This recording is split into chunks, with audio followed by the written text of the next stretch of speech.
According to Salman, Salman नहीं, according to Saint Thomas, है ना, according to Saint Thomas total, और according to me total 6 derivation है, important है ना।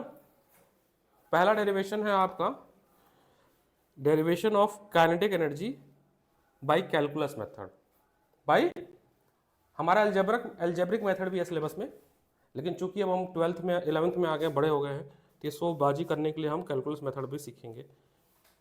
तो पहला डेरिवेशन है आपका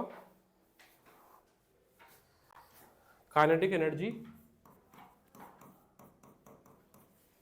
बाय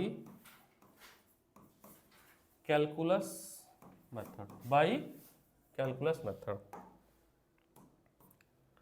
सेकंड आपका डेरिवेशन आता है work energy theorem, work energy theorem. इसके दो डेरिवेशन है, दो तरह से डेरिवेशन है, एक एल्जेब्रिक मेथड डेरिवेशन है और एक है कैलकुलस मेथड। एल्जेब्रिक मेथड को हम लोग बोलते हैं bye constant force, bye constant force. Calculus derivation जब आता तो कहते हैं हम लोग उसको वेरिएबल फोर्स, क्या बोलते हैं, वेरिएबल फोर्स। जहां पे भी वेरिएबल वर्ड यूज हो गया इसका मतलब हमें कैलकुलस करना है, ठीक है। उसके बाद आपका एक डेरिवेशन आता है पोटेंशियल एनर्जी का, आपको दिखाना है कंजर्वेटिव नेचर एनर्जी का, conservative and non conservative force. उसमें आपका पोटेंशियल एनर्जी का डेरिवेशन है कंजर्वेटिव नेचर ऑफ, तीसरा है conservative nature of, conservative nature of gravitational potential energy, conservative nature of gravitational potential energy. उसके बाद आपका है conservation of mechanical energy in free falling, conservation of mechanical energy. Mechanical energy हम लोग potential plus kinetic दोनों को बोलते हैं, उसी को बोलते हैं mechanical energy. Conservation of mechanical energy in a freely falling body.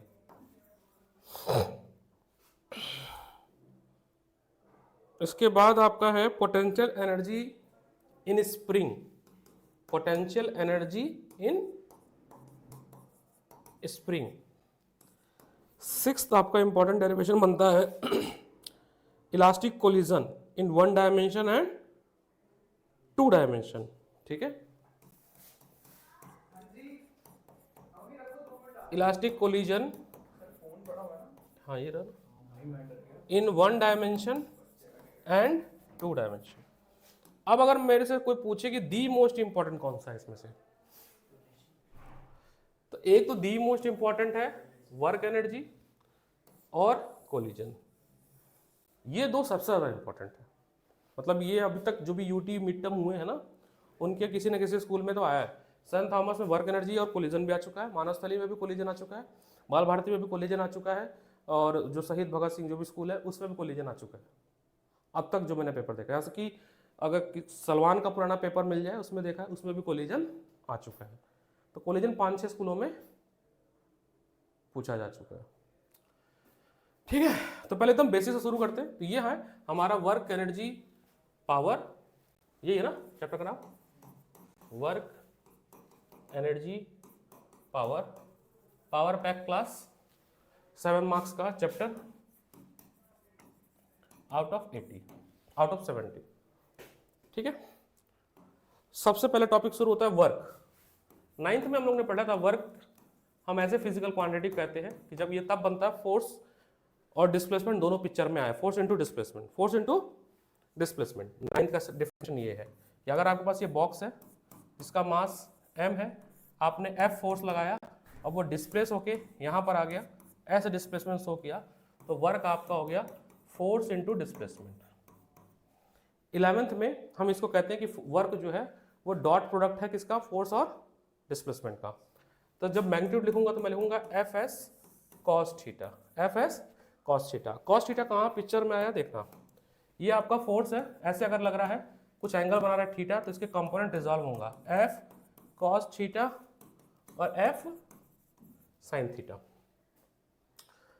अगर इंक्लाइन प्लेन पे इंक्लाइन फोर्स लग रहा है तो, जैसे कि ट्रॉली का बैग, ट्रॉली बैग का हैंडल, तो इंक्लाइन थीटा एंगल बनाना तो एफ कॉस कंपोनेंट, और चूंकि मोशन भी आपका इसी डायरेक्शन में है तो ये कंपोनेंट और इस कंपोनेंट को आपस में मल्टीप्लाई कर देते हैं तो हमें मिलता है F S cos theta.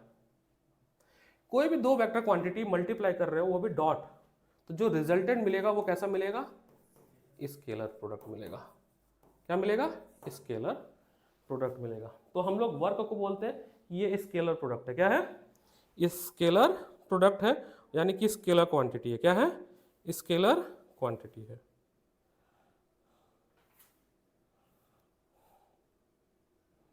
Scalar quantity है। क्या है, स्केलर क्वांटिटी। यहां तक ठीक है। अगर हम वेक्टर फॉर्म में बोले, in Cartesian form, in vector form बात करें, वेक्टर फॉर्म की बात करें तो फोर्स के तीन कंपोनेंट होंगे, एक एक्स एक्सिस में, एक वाई एक्सिस में और एक जेड एक्सिस में। वाई एक्सिस का होगा आई कैप, इसका जे कैप और इसका के कैप। आओ बैठो। अगर हम वेक्टर फॉर्म में लिखे, कार्टेशियन फॉर्म में, तो फोर्स के तीन कंपोनेंट होंगे, एक्स कंपोनेंट, वाई कंपोनेंट और जेड कंपोनेंट। अच्छा, डिस्प्लेसमेंट के भी तीन कंपोनेंट होंगे, एक एक्स डायरेक्शन में, एक वाई डायरेक्शन में और एक जेड डायरेक्शन में। चूंकि डिस्प्लेसमेंट एसएल ने एस से फॉलो किया है तो S X, S Y, S Z. इसके भी आई कंपोनेंट होगा, आई, ठीक बैठे हो ना तुम, आई, जे और ये के कैप। इनका क्या करेंगे हम, बताओ, डॉट प्रोडक्ट। क्या करेंगे, डॉट प्रोडक्ट। तो F dot S, dot product में क्या होता है, एक्स एक्स कंपोनेंट ले लिया आपने, F X S X, F Y S Y, F Z S Z. ये आपको मिल गया work done in Cartesian form, work done in Cartesian form. ये सारा काम जो हम कर रहे हैं अभी, जो वर्क डन निकालने, इसमें जो फोर्स है वो कैसा है, कांस्टेंट है। क्या है, कांस्टेंट है। तो फोर्स इज कांस्टेंट। तो टॉपिक है work done by constant force. जैसे ही वेरिएबल फोर्स आएगा तो हम इंटीग्रेशन मेथड यूज करेंगे। क्या यूज करेंगे, इंटीग्रेशन मेथड। लिख लो रनिंग हैंड में यहां तक।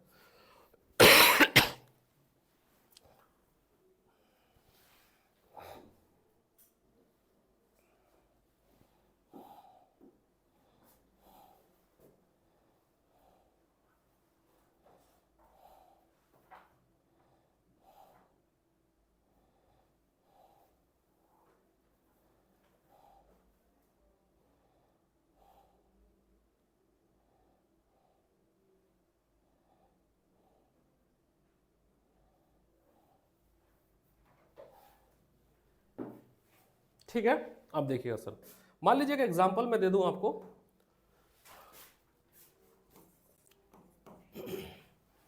मेरे पास एक फोर्स है जिसका कोऑर्डिनेट है 2, 3, 5। थोड़ा सा मैं चेंज कर रहा हूं। मेरे पास फोर्स है जिसका कोऑर्डिनेट है 2, 3, 5 और मेरे पास डिस्प्लेसमेंट है जिसका कोऑर्डिनेट है 3, 1, 2। Find the work done, find the work done, find the work done. कोई है पहचान का, जेई दे रहा है आज? कल है मेरे एक स्टूडेंट का, तुम्हारा है कोई पहचान का जो आज जेई दे रहा है? आज जेई का एग्जाम है, मॉर्निंग शिफ्ट हो गया होगा यार। कोई नहीं है, कोई सीनियर है, बात होती है? थोड़ा पूछना कैसे सवाल आया था। वैसे तो एनालिसिस मिल जाएगा, दुनिया भर के यूट्यूबर आकर चिल्लाने लगेंगे, हमने जो पढ़ाया था वही आया था। कल वंश का है, मेरे एक स्टूडेंट का है, वंश मल्होत्रा। हाँ जी, कैसे होगा बताओ? आपको फोर्स का कोऑर्डिनेट दिया है और आपको डिस्प्लेसमेंट का कोऑर्डिनेट दिया और वर्क डन निकालना है। क्या निकालना है? Work done. आपका जो कॉन्सेप्ट लगेगा वो लगेगा आपका डॉट प्रोडक्ट का। किसका? डॉट प्रोडक्ट का। करोगे कैसे, ये हम जानना चाह रहे हैं। ये कुछ इंपॉर्टेंट डेरिवेशन है, जिसमें से बहुत ज्यादा इंपॉर्टेंट डेरिवेशन अगर फिल्टर करो तो ये वाले हैं, सेकंड और सिक्स्थ। लगभग 5 से 6 स्कूलों में आ चुका है ये दोनों डेरिवेशन अब तक, जो मिड टर्म यूटी हुआ है। बाकी ये सारे इंपॉर्टेंट है, 6 डेरिवेशन इसमें से। 7 नंबर का चैप्टर है और बहुत ही ईजी चैप्टर में आता है ये चैप्टर और लॉ ऑफ मोशन, दोनों चैप्टर इजी चैप्टर में आते हैं और दोनों मिला के 14 मार्क्स के हैं, स्मार्टली स्टडी किया जाए तो। कैसे होगा बताओ? अच्छा एक काम करते हैं, एक और क्वेश्चन। हाँ बोलो, सोच सकते हो, हाँ बोलो।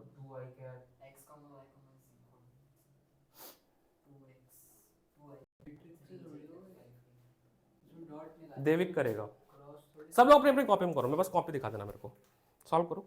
Find the work done. आपको कोऑर्डिनेट्स दिए हैं। अगर मैं आपको समझाने की कोशिश करूँ, कुछ ऐसे दिया हुआ है, यहाँ पर f है जो है 2, 3, 5, कहीं पे भी मान लो ऐसे आपका s है 3, 1, 2 और वर्क डन निकालना आपको उसकी मदद से।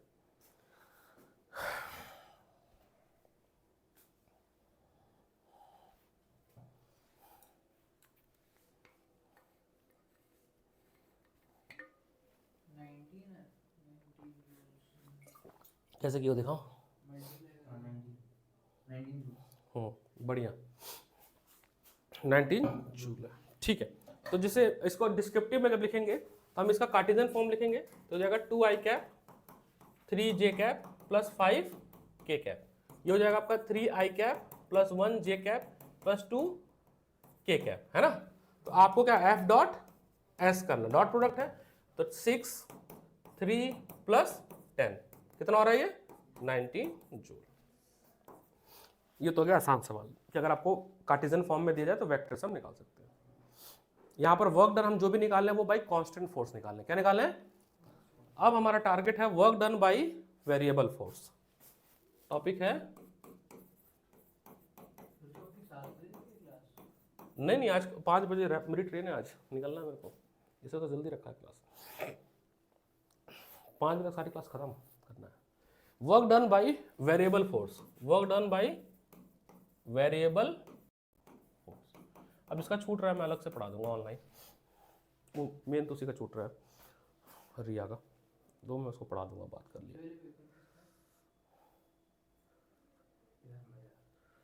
तो तुम्हारा एक बार और होगा ना। रिया का ही है, मतलब उसी के आसपास है, 15-18 को उसका भी है, चालू 7 से हो जा रहा है उसका। Work done by variable force, देखिए इसमें क्या है, आपको ना एफएक्स ग्राफ दिया जाएगा। क्या दिएगा? FX graph, force versus displacement graph, force versus, अब मान लो पार्टिकल का जो ग्राफ का मोशन है वो ऐसा है कुछ, तो अगर आपको वर्क डन निकालना है, वर्क डन निकालना है from point A to B, तो क्या करते हैं हम, पतली सी स्ट्रिप कट करते हैं जिसकी चौड़ाई होती है dx, जिसकी ऊंचाई होती है, लेंथ होती है y, तो y dx आपको एरिया देगा इस रेक्टेंगुलर स्लैब का, लेंथ इनटू ब्रेथ। ऐसे मल्टीपल स्लैब बनेंगे, इनफाइनाइट स्लैब। हाँ, क्योंकि जब हम इंटीग्रेशन करेंगे तो फंक्शन किस फॉर्म में लिखेंगे, y is equal to something function लिखते हैं। जब हम फंक्शन पढ़े होगे तुम, तो जैसे हमें कोई, जैसे एलजेब्रा पढ़ते हैं हम लोग, एलजेब्रा में वेरिएबल्स होते, ऐसे फंक्शन जब हम लिखते हैं, मान लो जी मैंने लिखा y is equal to 3x², ये एक फंक्शन है, क्या है? अगर मेरे को इसका इंटीग्रेशन करना है या डेरिवेटिव करना है तो किसी न किसी फॉर्म में, जैसे मान लो इसको किया dy/dx, इसको किया dy/dx, तो ये कैसा बन गया, इंटीग्रेबल फंक्शन के में कन्वर्ट हुआ। तो अगर dx आपको, अगर केवल इसकी बात करें तो इसका जो सिग्निफिकेंस है वो ये बता रहा है, लेंथ इनटू ब्रेथ। क्या बता रहा है? जहां पर dx है वेरी स्मॉल लेंथ, वेरी कितना स्मॉल, तुम्हारे बाल से भी पतला। एक बाल तोड़ो, इसे करोड़ों पीस कर दो, तो जो करोड़ वाला पीस होगा वो dx है। तो लेंथ है very small, tends to 0, tends to, यहां पर x क्या है, टेंस टू 0, टेंस टू 0 मतलब 0 नहीं, बट 0 हो रहा है, 0 नहीं बट 0। ऐसे मैंने करोड़ स्ट्रिप्स काटने हैं, पता नहीं कितने, अनलिमिटेड स्ट्रिप्स काटने हैं और सबके एरिया निकालने हैं, और क्या कर देना, उसको जोड़ना है। तो अब ऐसे एक तो कर नहीं सकते एक एक करके, तो जो भी ये फंक्शन बना होगा, y फंक्शन क्या होगा वो क्वेश्चन में गिवन होगा, अभी हम करके देख लेंगे हम। तो मैं क्या करूंगा, y dx का इंटीग्रेशन कर दूं। अगर मैं y dx का, कहां से जर्नी शुरू हुई है, x1 से शुरू हुई है और कहां खत्म हो रही है, x2 पे, इस पूरे जोन का मुझे क्या मिल जाएगा, एरिया मिलेगा। क्या मिलेगा? देखो अगर मेरे पास ग्राफ ऐसा होता, मेरे पास ग्राफ अगर ऐसा होता तब तो बहुत आसान था, रेक्टेंगल है, लेंथ इनटू, बट ग्राफ ऐसा नहीं है, नॉन यूनिफॉर्म ग्राफ, कुछ अजीब सा ग्राफ है, ये है ग्राफ। अब कैसे एरिया निकालूं मैं इसका? तो एक ही टूल है, इंटीग्रेशन टूल। क्या? इंटीग्रेशन 2। तो एक छोटा सा एरिया निकाल लो और ऐसे करोड़ों स्टेप्स बनेंगे पतले पतले। कहाँ शुरू हो रहा है, जहां शुरू हो रहा है, जहां तक जा रहा है वहां तक क्या कर दो, इंटीग्रेट कर दो, तो आपको ये पूरा एरिया मिल जाएगा। क्या मिलेगा, पूरा एरिया। फिर से समझना, आपको क्वेश्चन गिवन होगा, एग्जांपल है find the work done, force given है 7 + 3x - 2x square newton, where limit is x = 0 to x = 2। अब ऐसे स्टेटमेंट में वर्क डन निकालना है जहां पे लिमिट दिख रही है, कहां से शुरू हुई जर्नी, यानी अगर मैं इसका रफली ग्राफ भी प्लॉट करूं, मैं प्लॉट कर सकता हूं ग्राफ, कैसे प्लॉट कर सकता हूं बताओ, ग्राफ कैसे प्लॉट कर सकता हूं, उसका ग्राफ कैसे बनेगा बताओ, वैल्यूज पुट करके। इसको y = 7 + 3x square 3x - 2x square, यहां पे प्लॉट कर दूंगा x और y। एक बार मैं y x की वैल्यू 0 रखूंगा, कुछ आएगा, समथिंग समथिंग समथिंग समथिंग रखते जाऊंगा, फिर मैं प्लॉट करूंगा। चूंकि यहां पर स्क्वायर है तो पक्का है पैराबोला पाथ बनेगा। तो मान लो रफली ऐसे बन गया, रफली बन गया, ये हो गया आपकी स्टार्टिंग पोजीशन 0, कहां तक जा रही है, 2 तक गई है। ये जो ग्राफ, नहीं होगा। इसका नाम क्या है, इसका नाम है ग्राफ का, स्ट्रेट लाइन पढ़े होगे, straight line, ellipse, conic section. इस ग्राफ का नाम क्या है, f = 7 + 3x - 2x स्क्वायर, इस ग्राफ का नाम है। किसका नाम है, a से लेके b तक के ग्राफ का नाम है। तो एरिया अंडर fx ग्राफ, देखना sir, area under fx graph gives work done, gives, but how to find, by integration, dx width बता रहा है बस। चलिए ये क्वेश्चन लेते हैं, क्या है, 7 + 3x - 2x स्क्वायर दे, तो हमें इसका वर्क डन चाहिए। अच्छा, मैंने कहा कि सर dx के लिए जो वर्क डन हुआ वो बहुत थोड़ा सा होगा, कितना, dw कितना होगा, वो फोर्स इंटू dx, फोर्स है आपका 7 + 2x - 3x square into dx। अब एक एक वेरिएबल ले लेंगे, 7dx + 2x dx - 3x square dx, हाँ या ना। मुझे क्या चाहिए, टोटल वर्क डन चाहिए। तो पूरे फंक्शन को अलग अलग चाहो तो मैं इसको इंटीग्रेट कर दूंगा, कहां से, 0 से 2, 0 से 2, 0 से 2, यहां भी हम लिखते हैं 0 से 2, लेकिन हम बस w लिख के छोड़ देते हैं। ऐसा नहीं करेंगे कि फिर ऐसा बनाएंगे, इसको अपर लिमिट पुट करेंगे, ये सेंस नहीं बनता। फिर 2 - 0 हो जाएगा, वेरिएबल में कन्वर्ट हो, नंबर में कन्वर्ट हो जाएगा। हमें आंसर चाहिए वेरिएबल में, तो ये बस रिप्रेजेंटेशन है केवल कि हम w निकाल लें। वैल्यू कहां पुट करेंगे, x के फॉर्म में, किसमें। अब देखो यहां पे क्या छुपा हुआ है, 1 छुपा है, 1 का इंटीग्रेशन क्या होता है, x होता है। 7 के साथ एक ही छुपा है ना, 3 फॉर्मूले लगेंगे। पहला फॉर्मूला x⁴n dx का इंटीग्रेशन होता है, ठीक है, k x⁴n का इंटीग्रेशन होता है, k पहले लिख लो, x⁴n का इंटीग्रेशन। और अगर 1 dx है तो उसका इंटीग्रेशन होता है x। 3 फॉर्मूले की जरूरत पड़ेगी बस इस चैप्टर में। तो देखो ये कितना हो गया बताना, 7x 0 से 2, 0 से 2 प्लस 2x स्क्वायर 0 से 2 माइनस 3x क्यूब 0 से 2। ये 2 से 2 काट सकते हैं हम, क्योंकि जो वैल्यू पुट होगी वो वेरिएबल में पुट होगी, किसी कांस्टेंट नंबर में पुट नहीं होगी। तो अब क्या होगा देखो, ये हो जाएगा 2, क्योंकि 0 रखो तो 0 हो जाएगा, upper limit minus lower limit, plus ये हो जाएगा 4 माइनस 3, 2 का क्यूब होता है 8, 2 का क्यूब होता है, इसको मल्टीप्लाई करोगे तो देखो एक नंबर मिल रहा है, एक नंबर ही तो मिलेगा, ये आपका वर्क डन हो गया। क्या हो गया, वर्क डन हो गया। बोलो ना क्या दिक्कत है। अब आपके बुक में क्वेश्चन है, बताता हूं कौन सा मैंने किया है ये क्वेश्चन। हाँ, सेकंड पार्ट में नहीं है ये। एग्जाम्पल नंबर 12 है ये क्वेश्चन, थोड़ी वैल्यू चेंज हुई है। ऐसा लग रहा तुम्हारा कहाँ है? तो घर से तो आए हो, ये तो पूछ लिए होते, ये तो गए हो तो पूछ लिए होते। ठीक है, एग्जाम्पल नंबर बुक शेयर करो। एग्जाम्पल नंबर 12 है इंडेक्स का question number 2 and question number 3। अब जैसे मान लो अगर आपको ऐसे ग्राफ मिल रहा है, जैसे आपके बुक में है ये वाला, ऐसे करके, ठीक है, और मुझे वर्क डन निकालना है, तो मेरे को सिंपल क्या देखना है, स्ट्रक्चर्स देखने हैं। ये मान लो ट्रेपेजियम बन रहा है, ये रेक्टेंगल बन रहा है, ये रेक्टेंगल बन रहा है, इनका एरिया निकाल कर ऐड कर देंगे। एक ग्राफ में आपको ऐसा मिलेगा, दो ऐसे बना होगा, तो प्लस और माइनस, इसका मान लो वर्क एरिया A1, इसका एरिया A2 और इसका एरिया A3, तो A1 plus minus A2 plus A3। चलो फटाफट करो, अच्छी बात है फिर तो।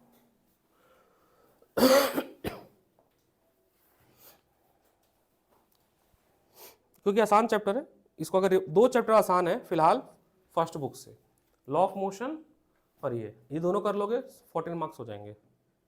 अभी हमें नंबर स्मार्टली गेन करना है कि कैसे कैसे करें जिससे मैक्सिमम नंबर आ जाए, ठीक है ना। देख किताब उससे मांगो, पीडीएफ लगवाना पड़ेगा फिर मेरे को, या तो लगवाता हूँ पीडीएफ, देखें।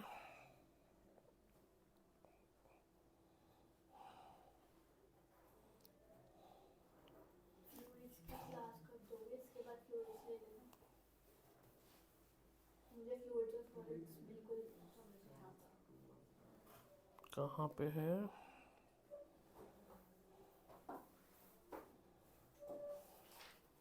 यहाँ तो नेट भी नहीं चलता है ना, प्रॉब्लम ये है इस रूम की।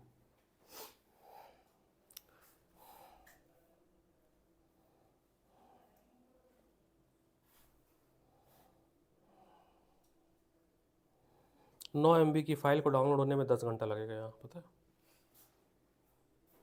क्या बताऊँ, क्या कर सकते हैं, मजबूरी। आसान है ना सर, सिवेन क्वेश्चन आसान है, इस चैप्टर में आसान ही क्वेश्चन है।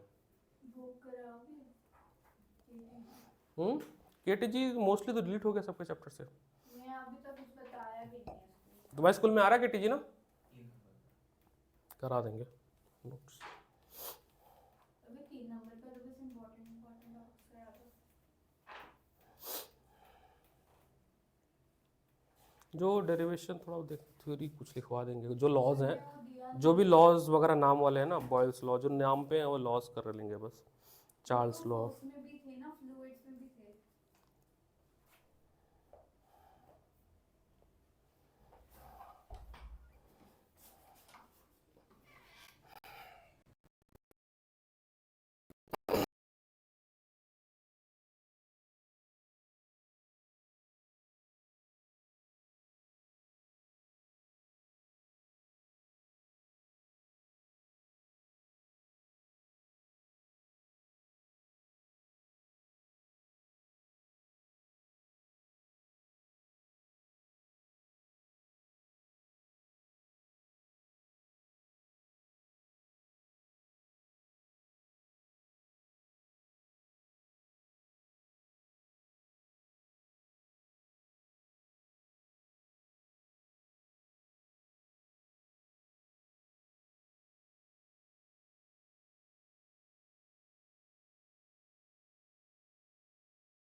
फिफ्थ, थर्ड और फिफ्थ।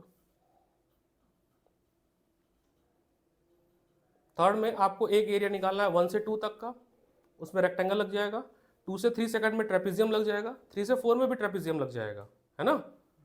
और 4 से 5 में रेक्टेंगल लग जाएगा। ट्रेपेजियम का एरिया होता है sum of parallel side by 2 into height, ये होता है ट्रेपेजियम का एरिया। तो पैरेलल साइड मतलब ये, एक पैरेलल साइड 2 हो गया, दूसरा पैरेलल साइड 4 हो गया, और हाइट मतलब इनके बीच की डिस्टेंस। तो 3 - 2 क्या होता है 1। तो अगर मैं इसकी बात करूँ, ये जो ये वाला पार्ट है, ये वाला, इतने का एरिया क्या हो जाएगा आपका 2 + 4/2 इंटू 1, यानी 6/2, 3 यूनिट आ गया। इसका 3 आ गया। ऐसे शायद इसका भी, इसका थोड़ा ज़्यादा जाएगा क्योंकि 3 पे जा रहा है ना, तो 4 + 3 हो रहा है इसके वाले में, तो इसका एरिया अलग आएगा और फिर सबको ऐड करना होगा। भूल गया।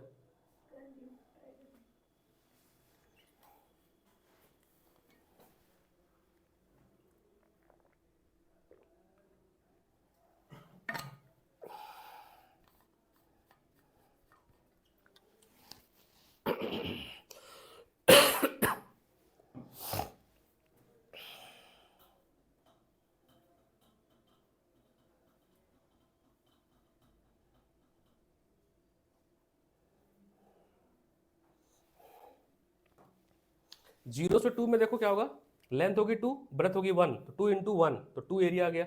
इसकी 3 यूनिट आई थी। इसका कितना आएगा, इसका आएगा आपका 4 + 3 7, 7 इंटू 1 मतलब 3.5 आएगा इसका। इसका 3.5 आएगा। और इसका आप देखो तो 3 इंटू 1, इसका 3 आएगा। तो इसका 3 आ गया, इसका 3.5 हो गया, इसका 3 आएगा, इसका कितना आया था 2। सबको जोड़ दो, आंसर आ गया। चलो आगे बढ़ते हैं थोड़ा सा। एनर्जी, दो तरह की एनर्जी पढ़नी है हमें, kinetic energy and potential energy.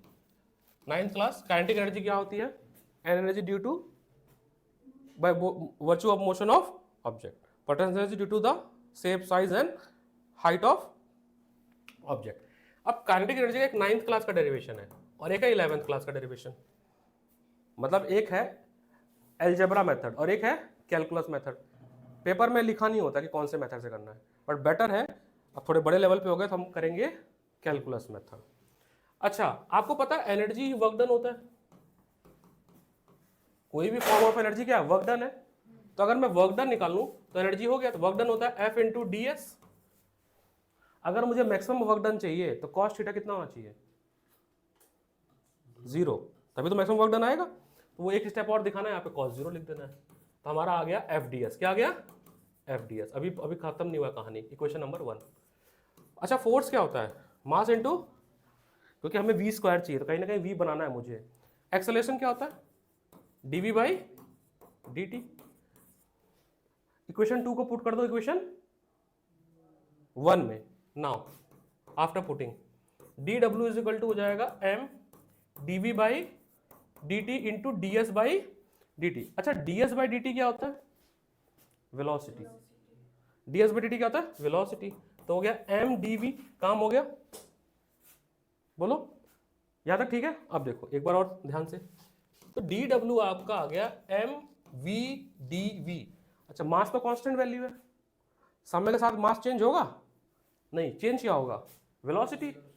क्या सा चेंज होगा, एक इनिशियल और एक, इसको इंटीग्रेट कर देंगे तो ये w बन जाएगा m v²/2 आ जाएगा। v का इंटीग्रेशन केवल, बोलो केवल v का इंटीग्रेशन क्या आएगा v², ये तो ठीक है ना, वो x⁴n का फॉर्मूला लगा। अब क्या करें, upper limit upon lower limit. ये देखने में अच्छा नहीं लग रहा है तो ऐसे लिख देता हूं मैं,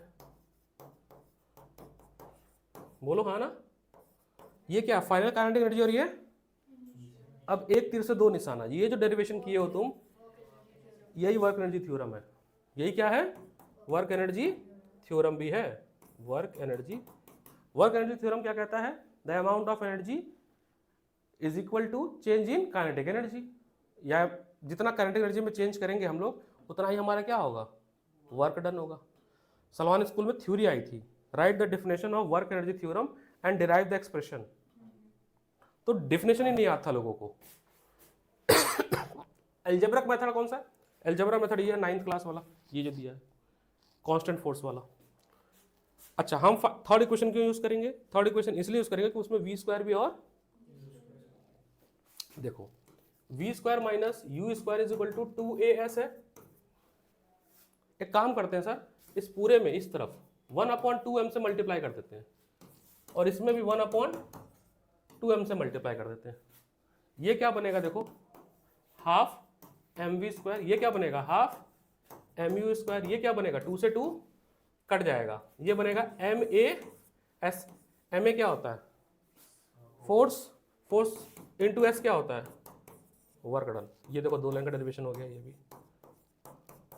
सेम है, थोड़ा मेथड अलग हुआ इसमें, कोई दिक्कत नहीं, ये भी सेम आंसर आएगा। ये हो गया आपका work energy theorem by constant force और ये हो गया work energy theorem by variable force. ठीक है, तो टॉपिक का नाम है kinetic energy by calculus method. जब आप डेरिवेशन करोगे तो एजम्पशंस लिखोगे, एफ फोर्स अप्लाई हो रहा है, उनके बीच में एंगल कितना है 0 डिग्री है, ds डिस्प्लेसमेंट है, उसके लिए dw वर्क डन है, टोटल वर्क डन के लिए हम उसको इंटीग्रेट करेंगे, फिर ये थोड़ा सुंदर सजाओगे सिंस दैट वगैरह वगैरह, फिर यहाँ तक पहुँचोगे। ठीक, अगला एक छोटा सा कॉन्सेप्ट है मोमेंटम और relation between kinetic energy. Momentum क्या होता है? Mass into velocity, mass into velocity. अच्छा, काइनेटिक एनर्जी होता है आपका हाफ mv स्क्वायर। तो देखो अगर मैं ध्यान से ऐसे लिख दूं तो कोई दिक्कत तो नहीं है, तो हाफ pv हो जाएगा, एक फॉर्मूला ये हो गया। दूसरा फॉर्मूला देखो, अगर मैं m से मल्टीप्लाई कर दूं ऊपर नीचे तो mv स्क्वायर लिख सकता हूं, इसको लिख सकते हैं हाफ p स्क्वायर, इसको लिख सकते हैं हम लोग k 2m is equal to p square, तो केवल p क्या लिख सकते हैं रूट में 2km। तो मोमेंटम और काइनेटिक एनर्जी का डेरिवेशन है, मतलब फॉर्मूला है मोमेंटम और kinetic energy, where k is the kinetic energy, m is the mass of object. ठीक है, k is kinetic energy, m is mass of object and p is momentum. p is 9 एक topic पढ़ लिया हमने, इतना आसान है, क्या करना है इसको, ऐसे ही पढ़ना है, ऐसे तो ना रीड करेंगे लाइन बाय लाइन, वो हो चुका, कहानी खत्म। क्वेश्चन करें, करा जाए अच्छे क्वेश्चन। चलो अच्छे से क्वेश्चन करते हैं, तो यहीं से शुरू करते हैं। एग्जाम्पल नंबर 13, 17, 14 करिए। एक बड़ा क्वेश्चन, अच्छा क्वेश्चन आएगा अभी आगे, इंक्लाइन प्लेन का आएगा, उसमें आपका लॉ ऑफ मोशन भी रिवाइज हो जाएगा, इसी में भी आगे। स्टेटमेंट में कुछ नहीं लिख के आता, तो आपकी मर्जी। वेरिएबल मतलब इंटीग्रेशन, कांस्टेंट मतलब अलजेब्रा, अलजेब्रिक मेथड, है ना।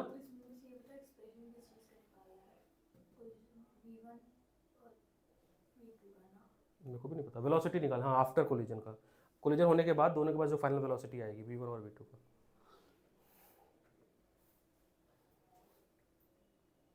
ये टोटल 5 डेरिवेशन इंपॉर्टेंट है, स्टार्टिंग में मैंने बताया था, जिसमें से 2 सबसे इंपॉर्टेंट है अब तक के अलग अलग स्कूलों के हिसाब से। हाँ, ये 6 डेरिवेशन है इस बुक में, मतलब इस सिलेबस में, जिसमें वर्क एनर्जी और दूसरा कोलिजन। कुछ स्कूलों में 2D नहीं हुआ है, बट कुछ स्कूलों में 2D हुआ है, सेंट थॉमस में 2D नहीं हुआ है, लेकिन शहीद भगत सिंह जो रामजस का जवाहर स्कूल है मानसरोवर, उसमें 2D हुआ है, उसके स्कूल में, गंगा के स्कूल में 2D हुआ, तो मैंने 2D आज ही पढ़ाया उसको। अब तुम अपने स्कूल का वेरीफाई करोगे, 2D हुआ तो मैं 2D पढ़ना पड़ेगा, है ना। अगर 2D नहीं हुआ तो 2D नहीं पढ़ेंगे, बट पढ़ लेंगे, थोड़ा सा डेरिवेशन है, 2 डायमेंशन।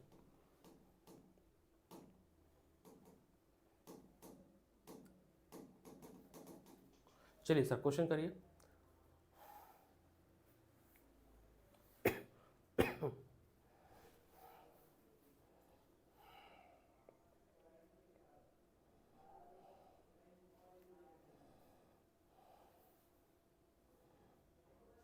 हम इतनी मेहनत से वीडियो बना रहे हैं, मेरा दोस्त उसने यूट्यूब चैनल बनाया, उसके 75,000 सब्सक्राइबर हो गए। अब चैनल पता क्या दिखाता हूँ मैं, फैक्ट के बारे में बनाता है, दिखाता हूँ, और मोनेटाइज भी हो गया। ये देखो ऐसी वीडियो। Amazon जंगल, यह एक रहस्यमयी दुनिया है जहां जाने से सब डरते हैं, यहाँ छुपा है हमारी धरती का सबसे बड़ा खजाना। अमेज़न जंगल दुनिया का सबसे बड़ा और रहस्यमय वर्षावन है, जो 9 देशों में फैला है और 55 लाख वर्ग। इसके सब्सक्राइबर हैं 77,000।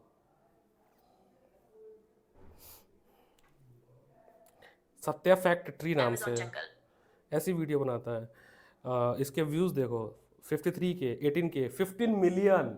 एक पे 15 मिलियन है, देखो। अफ्रीका 2 हिस्सों में टूट रहा है। न्यूबियन और सोमालियन प्लेट्स अलग हो रही हैं और ये बदलाव धीरे-धीरे हमारी पृथ्वी को बदल सकता है। लेकिन इसका असर सिर्फ अफ्रीका तक। प्लूटो के बारे में एक मजेदार बात सुनो। 1930 पूरा में कंप्यूटराइज आवाज, एआई आवाज है, इसने अभी तक एक साल पूरा भी एआई नहीं है। किया है। जी हाँ, प्लूटो, वो रहस्यमयी ड्वार्फ प्लैनेट।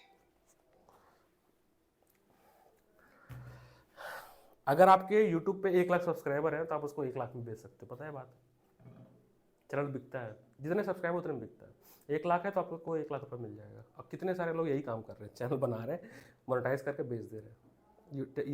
मतलब पूरा ग्रुप बना हुआ है। हो गया।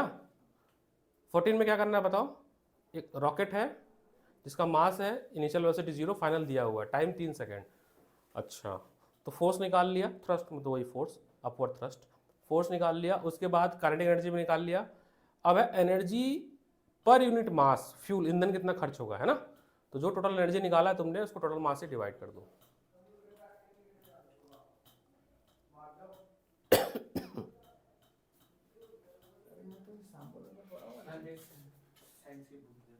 सर के पास कहाँ से आगे साइंस की बुक? अपनी सामान की सुरक्षा स्वयं करें, अगर खोती है तो उसके लिए संस्था किसी मामले में जिम्मेदार नहीं होती है। यहाँ नहीं पड़ेगी भाई कुछ भी। सर यहीं पे तो दिया मैं कहा। भाई देख, बुक्स तो तेरा काम है, हम बुक्स थोड़ी संभालेंगे। तो हम संभालेंगे तुम्हारी किताब। ये है क्या? हाँ? क्या तो है फिर ये किसकी है? ये तो 10th की है। नहीं है भाई, यहाँ बुक। हाँ, तुम्हारी बुक संभालते फिरेंगे, अपना बुक तो वैसे में नहीं होगा। ये तो इनके लिए बुक है। 17 देखो, परसेंटेज का कुछ है, फाइनल काइनेटिक एनर्जी 10% ऑफ वगैरह वगैरह। तो वेलोसिटी निकालनी है इसमें, और ये वेलोसिटी किस फॉर्मूले से निकली है, मोमेंटम वाले फॉर्मूले से। किससे निकली है वेलोसिटी, क्या फॉर्मूला यूज हुआ है इसमें? अच्छा हाँ, हाफ एम वी स्क्वायर, तो उसके ठीक ठीक ठीक। एनसीईआरटी का क्वेश्चन है, दोनों एनसीईआरटी का ही। एक बहुत तगड़ा क्वेश्चन मैं देने जा रहा हूँ। हो गया ये, जल्दी से बताओ, थोड़ा स्पीड में रखो।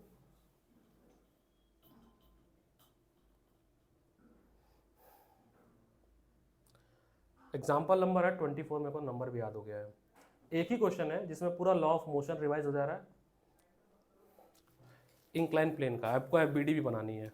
ये रहा क्वेश्चन नंबर 23, एग्जाम्पल नंबर 23। सब लोग अटेंड करो, निहारिका तुम भी अटेंड करो ये वाला क्वेश्चन। सभी के सभी लोग ये वाला क्वेश्चन अटेंड करें। लेंदी है लेकिन सारा कॉन्सेप्ट रिवाइज हो जाएगा आपका, एफबीडी का भी। थोड़ा हेल्प करता हूँ मैं, देखिएगा सर। जब भी बात ऐसी की जाएगी कि फोर्स इधर लग रहा है, फोर्स इधर लग रहा है, मोशन भी इधर ही हो रहा है, तो फ्रिक्शन का डायरेक्शन इस तरफ होगा। फ्रिक्शन होता है आपका म्यू के इंटू आर। आर होता है, जब आप रिजॉल्व करोगे तो कंपोनेंट आएगा mg साइन थीटा या कॉस थीटा, जो भी आएगा कंपोनेंट में ध्यान दीजिएगा। दूसरा केस, फोर्स इधर लग रहा है और मोशन इस तरफ हो रहा है, तो फ्रिक्शन का डायरेक्शन इस तरफ आएगा। ये इसमें जरूरत पड़ेगी इसलिए बता रहा हूँ। चलो ट्राई करो।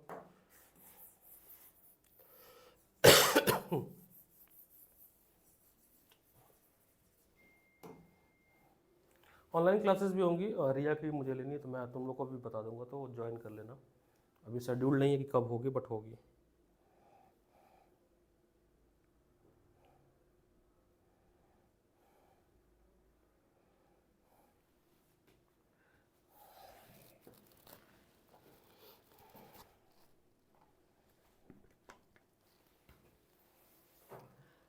देखिएगा एक बार और समझिएगा। ये ऑब्जेक्ट है, ठीक है, तो नॉर्मल जो लगता है वो हमेशा 90 डिग्री पे लगता है, ये नॉर्मल है। और जो फोर्स लगता है उसके सेंटर ऑफ मास पे लगता है, वो ऐसे नीचे की तरफ लगता है mg। जो तुम्हारे इंक्लाइन का थीटा एंगल होता है, वही एंगल ये आता है थीटा, अल्टरनेट इंटीरियर एंगल के मदद से आता है। तो ये जो mg इसके कंपोनेंट इधर आ जाएगा, इधर आएगा mg cos थीटा और इधर आएगा आपका mg sin थीटा। क्योंकि फोर्स ऊपर की तरफ लग रहा है, अभी अज्यूम कर रहे हैं कि मोशन भी ऊपर ही है, तो इस डायरेक्शन में आपका लगेगा फ्रिक्शन फोर्स।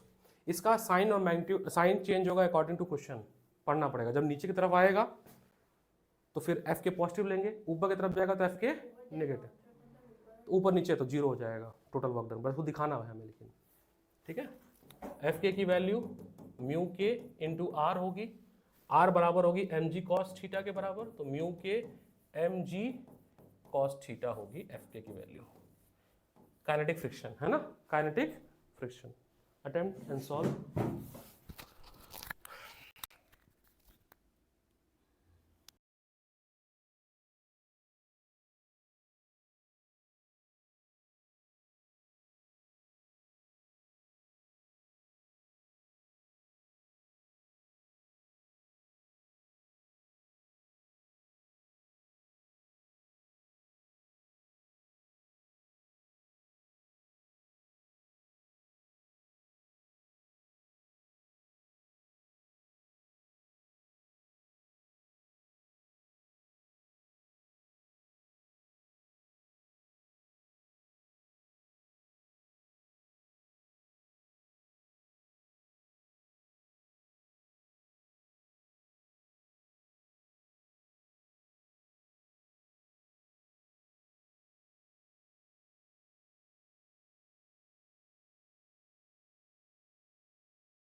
जी साइन थीटा, ये फोर्स हो गया और डिस्प्लेसमेंट क्या हुआ L। अच्छा अब देखना दूसरी बात, ऑब्जेक्ट किधर जा रहा है, ऊपर करना है, ग्रेविटी किधर खींचेगी, तो साइन क्या लिया जाएगा माइनस।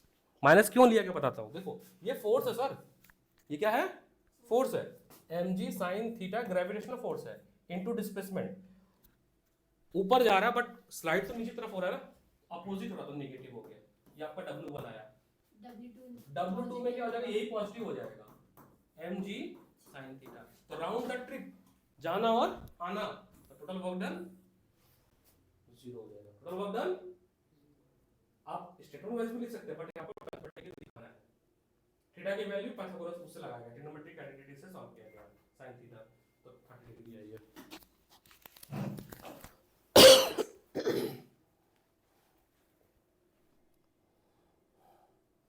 एक साल खत्म होने को आ रहा है, स्टूडियो लगे हुए, 10 पैसे की क्लिप आती है, मेरे को ही करना पड़ेगा, 10 पैसे की आएगी, वो क्लिप अगर हम ऊपर मार देते तो जो लटक रहा है ना, ये लटकना बंद कर देगा वायर, लेकिन वो नहीं हुआ, लैक ऑफ, अंग्रेजी वर्ड भूल गया मैं इसके आगे का,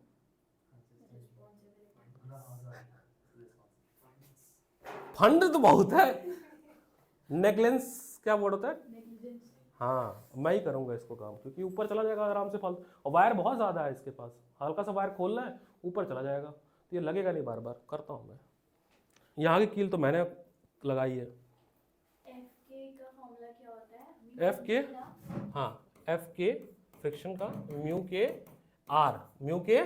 आर, नॉर्मल रिएक्शन किसके बराबर है, एम जी कॉस थीटा के बराबर, तो एफ के की वैल्यू म्यू के कॉस थीटा।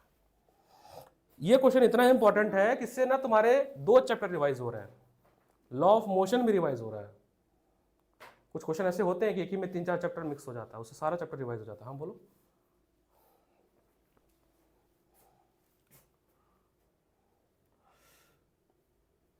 अब देखना सेकंड पार्ट में work done by applied force है, यानी कैपिटल, वो किसके बराबर है, देखो लगा कि नहीं लगा यहाँ पे, हाँ म्यू के दिया है 0.15 दिया है, गिवन है वो कोफिशिएंट ऑफ फ्रिक्शन गिवन है 0.15। सेकंड पार्ट में जब अप्लाइड फोर्स बोला है तो कैपिटल एफ लिया गया, ओके किसके बराबर है, साइन कंपोनेंट और फ्रिक्शन कंपोनेंट के बराबर है। देखो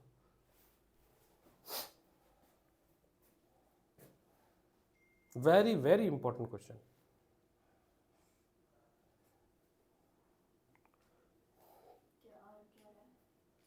सेकंड पार्ट में आया 18.5 जूल। अब थर्ड पार्ट में देखना फ्रिक्शन फोर्स, क्या थर्ड, नहीं कुछ नहीं करना है, थर्ड पार्ट में देखना, आप एफबीडी को विजुलाइज करना, थर्ड पार्ट में आपका एफ के है, केवल एफ के को कंसिडर करना है। तो पहला वर्क डन होगा, मान लेता हूं मैं ऊपर जाने के लिए, मेरा मोशन क्या है ऊपर की तरफ, तो जो फोर्स होगा वो किधर होगा, तो माइनस एफ के, डिस्प्लेसमेंट कितना एल। सेकंड केस में W2, सेकंड केस में स्लाइड करके नीचे आ रहा है, इधर बना देता हूं, सेकंड केस में स्लाइड करके नीचे आ रहा है, तो फ्रिक्शन फोर्स कितना लगेगा, तो ये फिर से माइनस एफ के एल आया, ये जीरो नहीं होगा, टोटल जब करेंगे तो माइनस एफ के एल माइनस एफ के एल माइनस एफ के L plus L 2L, L plus L कहाँ चला गया, छुप गया, 2F के, हाँ तो मल्टीप्लाई हो गया, मैंने तो उसमें लिख दिया, तो अब जो होगा ये 2F के L माइनस 2F के क्या होगा, म्यू के mg cos theta into L। शब्दों पर ध्यान देना, frictional force, applied force, gravitational force, पूरा खेला बदल गया है। केवल फोर्स बोलेगा तो ये कंपोनेंट, ग्रेविटेशनल फोर्स तो mg कंपोनेंट, फ्रिक्शनल फोर्स तो F के कंपोनेंट। गहराई समझो, क्वेश्चन बहुत अच्छा है ये, इसलिए इसमें 2 क्वेश्चन इस बुक में बहुत तगड़े हैं। एक पहले जो उसने पूछा था मेरे से, सर्कुलर वाला था, आगे आएगा, सर्कुलर रिंग में था, रिया ने पूछा था, काफी लेंथी गया था, मोमेंटम निकालना, इसी में था भाई, इसी में दिखाता हूं मैं भी। ये हाँ किसी ने 33 ये तगड़ा क्वेश्चन था सबसे, ये मुझे समझ कभी भी नहीं आया। तो फिर ट्राई करेंगे, अभी फिलहाल ये तो करें। 5 बजे गया क्या, मुझे निकलना पड़ेगा 5 बजे। तो आज की कक्षा यहीं तक रोकते हैं, हमारी अगली कक्षा शनिवार को होगी। अच्छी बात है, एंजॉय करो। बाकी टेस्ट चलता रहेगा आपका, टेस्ट और मॉड्यूल सर लेंगे। तो हम लोग मिलेंगे शनिवार को। कुछ अपने पास से भी पढ़ो। कल का आपने जो वो दिया था वर्कशीट मुझे विकास सर दे रहे थे लेकिन फिर वो भूल गए। कल का है आपके पास एक्स्ट्रा पड़ा? क्या डेट था, डेट लॉ ऑफ मोशन का? वही रिवाइज करना था।